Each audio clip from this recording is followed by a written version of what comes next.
Ayo pulang aja, entar lo nangis bingung lagi. Frisya berdecak sebal. Anin ada-ada aja. Padahal ia sudah tidak menangis lagi. Kondisi waras begitu, ia jadi berpikir ulang tentang keputusannya menerima Leo.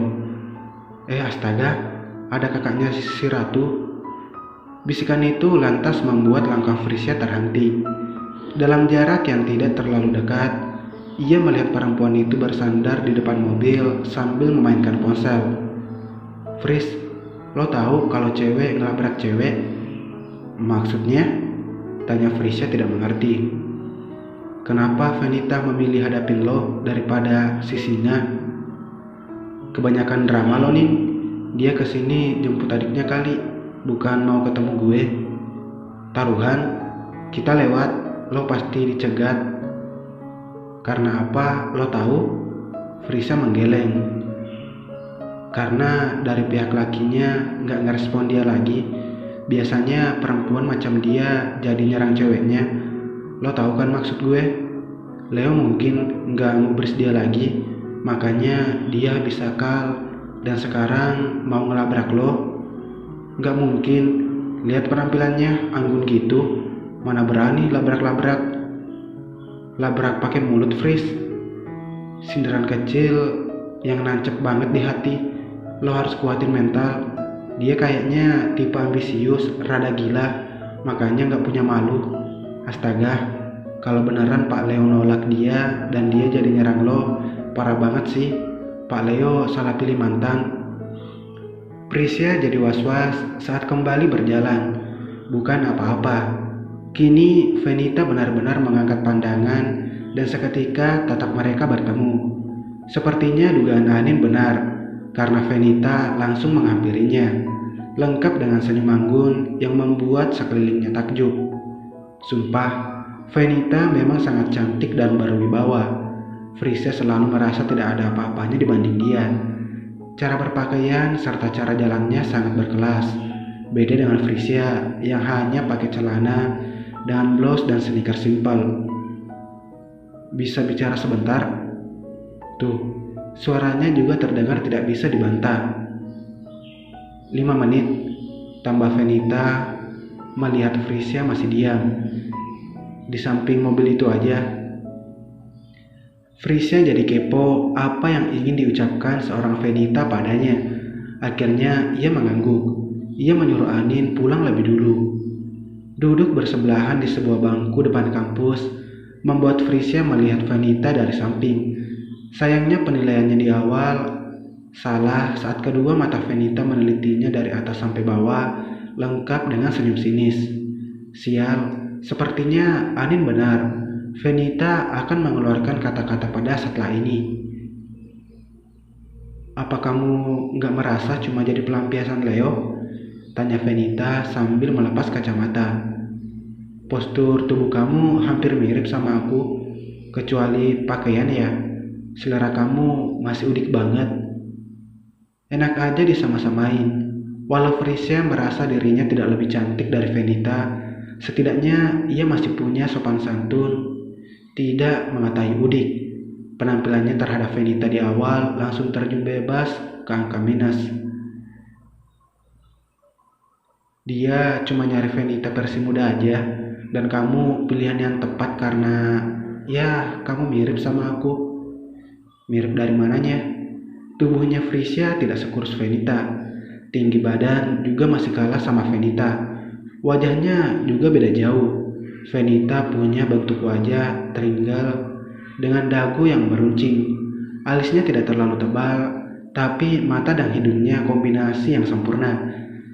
Sedangkan Frisya punya wajah yang sedikit oval, alisnya tebal dengan bulu mata lentik, hidungnya kecil, dan bibir yang berlekuk. Frisya tidak memulas wajahnya dengan berlebihan. Itulah versi dirinya yang apa adanya. Sedangkan Venita sudah menghabiskan banyak polesan saat datang ke kampus. Jadi kalau disamakan sangat jelas perbedaannya. Tapi Frisya tidak mau repot-repot membantah. Biar aja Venita berbicara sesuka hati, ia tidak peduli. Aku mau menawarkan kerjasama. Venita memulai lagi. Senyumnya tersungging begitu cantik. Mantan Leo memang tidak main-main, kelas banget. Pintarnya Leo cari yang bening-bening. Aku makin gak kenal Leo waktu dia kejar-kejar perempuan macam kamu. Macam Frisia gimana ya? Apa ada yang salah dengan Frisia? Tapi aku tahu kamu pasti gak akan mau sama laki-laki yang gak punya apa-apa kan? Leo akan jadi orang gak punya apapun, harga diri juga. Frisia mengernyit, tapi tak kunjung bertanya. Aku menawarkan kerjasama. Kamu udah disakitin dia kan? Jadi biarin dia jatuh sendirian. Jatuh. Akhirnya Frisia mengeluarkan suaranya. Venita tertawa.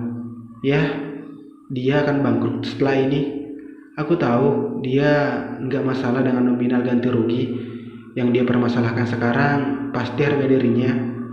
Dia bangun perusahaan hampir 8 tahun lamanya dan hancur dalam semalam. Pasti bikin dia gila. Kamu, Frisia membelalak setelah pikirannya tercerahkan. Astaga, ia tahu maksud Venita sekarang. Sebenarnya pengen nyerang kamu juga, tapi gak ada guna. Lihat dia gak punya apa-apa juga, aku yakin tanpa disuruh pun, kamu akan pergi dari dia. Jadi aku gak mau ngotorin tanganku buat celakain kamu. Benar-benar perempuan gila Venita ini. Lalu bagaimana keadaan Leo sekarang? Benar, Leo pasti tidak masalah dengan nominal ganti rugi. Tapi citra perusahaannya jadi sangat buruk di mata semua orang. Penjualan akan menurun drastis. Ya Tuhan, apa Leo bisa menghadapinya sekarang? Frisia pernah ada di posisi itu, titik terendah di hidupnya. Hancur total. Berbagai pemikiran mengakhiri hidup sudah membayang dalam rencana. Tapi ini Leo, lelaki yang mungkin belum pernah menerima kegagalan terbesar dalam hidupnya.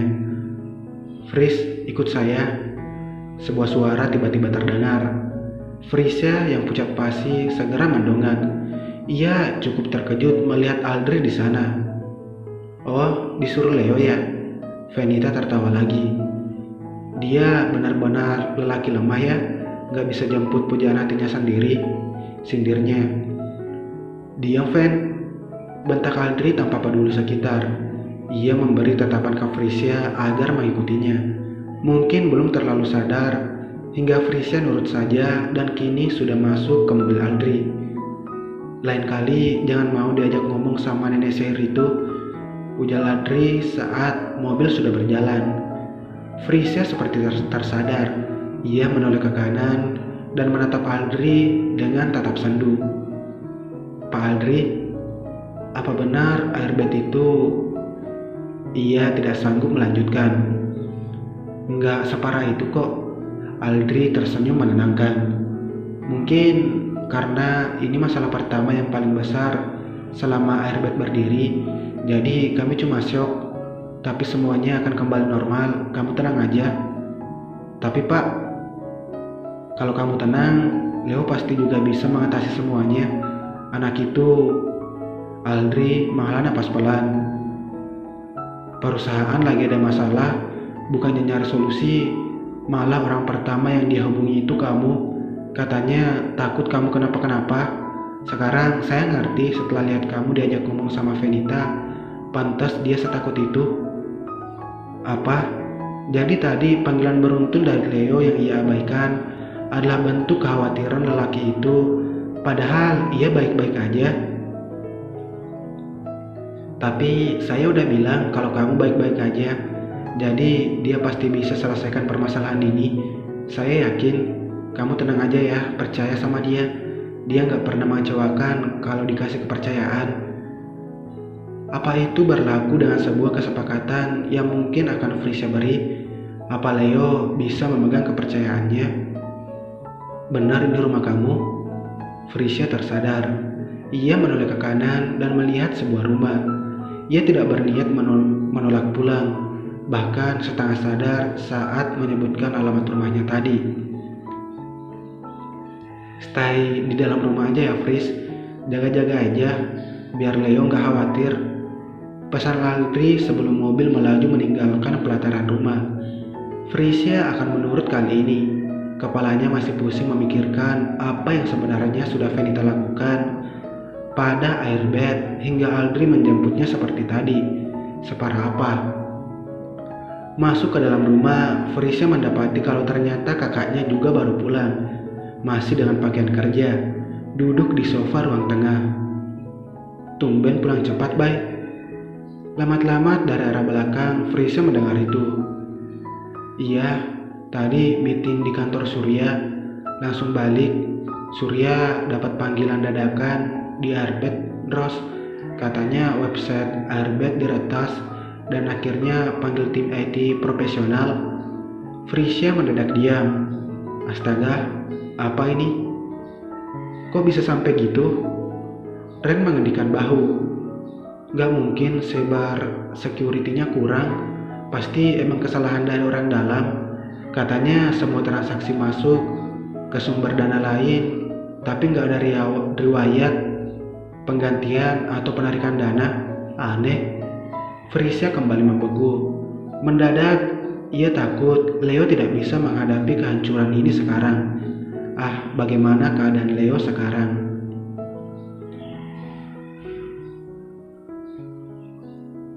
Leo tidak mengingat kapan terakhir kali menilik jam di pergelangan tangan. Tubuhnya terasa sangat remuk menghadapi permasalahan dari pagi sampai malam. Jalannya pun sedikit lunglai. Sudah seharian tapi ia belum bisa menyelesaikan. Yang ada hanya komplain dan komplain. Ratusan, ribuan, semua tentang pelayanan yang buruk dan ganti rugi. Hampir tersandung langkahnya sendiri, Leo memejamkan mata seusai keluar dari lift. Ia harus fokus setidaknya sampai di dalam apartemen, walau ia tidak yakin bisa tidur nyenyak malam ini. Leo mengumpat kesal saat tidak ditemukannya key card di tas. Mungkin ada, hanya ia saja yang terburu-buru. Mencoba tenang, Leo kembali mengobrak-abrik tasnya, tapi nihil. Ia tidak melihatnya sama sekali. Aku bantu cari. Suara itu membuat Leo menoleh. Terlalu cepat rasanya sampai membuat perempuan di depannya menatap heran. Fris, gumam Leo seolah tidak percaya. Frisia ada di sini, mengulurkan tangan dan menawarkan bantuan. Udah lama di sini? Tanyanya tercekat. Frisia mengendikan bahu. Di sofa itu waktu kamu lewat dan gak lihat kanan kiri, Leo mengadip beberapa kali. Matanya juga terasa sangat berat. Ia malu dengan penampilannya yang jauh dari kata sempurna malam ini. Penampilan terburuknya di depan Frisia. Aku bantu cari, ulang Frisia lagi. Leo menyerahkan tasnya. Ia mengamati tiap gerakan Frisia tanpa kecuali. Ingin rasanya mendekap Frisia erat, mengatakan terima kasih sudah datang di saat ia sudah sangat frustasi dengan hidup. Di saat ia tidak bisa meluapkan apapun tentang permasalahan perusahaannya ke keluarga, ia malu. Nih, benar, mungkin Leo yang tidak fokus karena buktinya sekarang Frisia berhasil menemukan kikar. Ia menerimanya dengan tangan sedikit bergetar. Ada ketakutan tersendiri mendapati Frisia ada di apartemennya malam-malam. Terakhir kali Frisia ke sana, hubungan mereka kandas. Jadi ada rasa takut melihat Frisia mengunjunginya sekarang. Ia takut Frisia menegaskan perpisahan mereka dan mengusirnya dari hidup perempuan itu. Leo tidak yakin akan sanggup menghadapinya.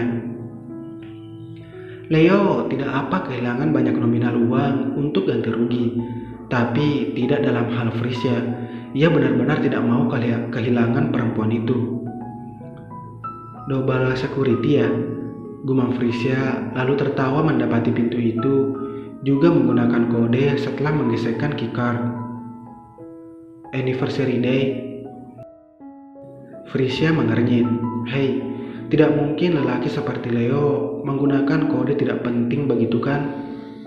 Kita, bisik Leo. Tubuhnya sudah bersandar di tembok karena kelelahan. Frisia menunduk. Ia tidak tahu kapan tepatnya mereka memutuskan menjalin hubungan. Apa saat di rumah sakit, atau saat Leo menjemputnya di makam dan membawa ke kantor lelaki itu, atau kapan? Leo terlihat kecewa karena Frisia bahkan berpikir terlalu lama. Ia kembali menegakkan tubuh dan menekan beberapa tombol yang bahkan masih tidak Frisia ingat hari itu ada momen apa di antara mereka. Pintu terbuka dan Frisia dipersilakan masuk lebih dulu. Ia berbalik, melihat Leo menutup pintu. Ia takut ke apartemen Leo. Sungguh, banyak hal menyakitkan yang terjadi di sana. Tapi keberaniannya ke sana membuatnya sadar bahwa ia telah menerima Leo kembali untuk hatinya. Punggung Leo kini terlihat rapuh, mengingatkan Frisia pada keadaan keluarganya dulu saat diterpa masalah besar. Sedangkan Leo menghadapinya sendirian. Ia kejam kalau ikut saran Venita dan meninggalkan Leo yang sangat membutuhkan dukungan. Perlahan kaki Frisia menapak, hanya butuh 2 langkah untuknya bisa merengkuh pinggang Leo dari belakang, menempelkan pipinya ke punggung Leo yang hangat, mengeluarkan sisa-sisa parfum yang tercium. "Aku baik-baik aja," bisik Frisia tanpa melepas pelukan.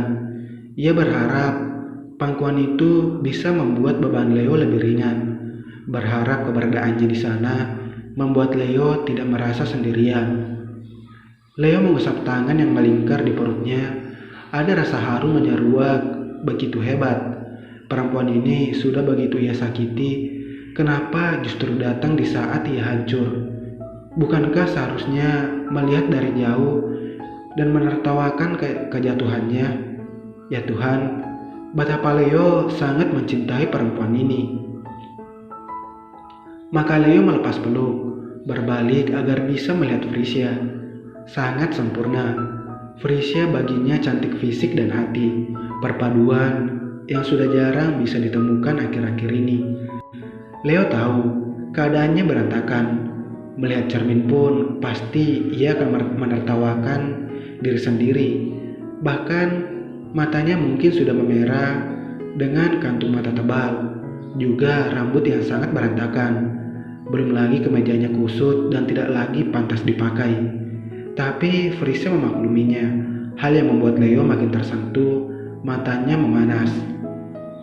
Perlahan Frisia merasakan Leo membawa tubuhnya ke dekapan, begitu erat dan hangat. Sangat berbeda dengan pelukan mereka sebelumnya, karena ia merasa kepala Leo sudah terkulai di bahunya. Merasakan basah di bahu saat itu juga. Lalu isakan tertahan mulai terdengar. Frisia yakin Leo menangis sekarang. Bersambung.